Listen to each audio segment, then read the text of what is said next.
powder or make it dissolve faster.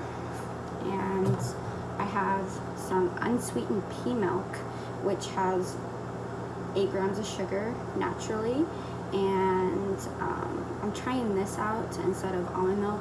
It takes so much water to grow almonds. I'm trying to be a little more conscious to the earth, and we're going to try this pea milk out. It doesn't have as much flavor as the almond milk, but mixed with the shake you really can't tell the difference. And I don't fill it up all the way. It is a little bit thick, so I add a little bit of water to it to thin it out, and that also helps the powder dissolve just a little bit.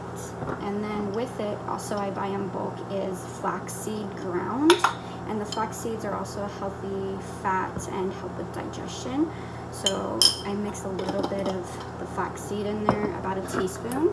And then today I'm going to be using the Chocolate Yes Shake, and just a scoop of the Chocolate Yes Shake, and mix that in there. And it smells so good. It smells like a milkshake. It's my little treat in the morning. And since there's no sugars or anything I don't have to worry about my sugars going up. So give it a good shake, and you're all set. Enjoy.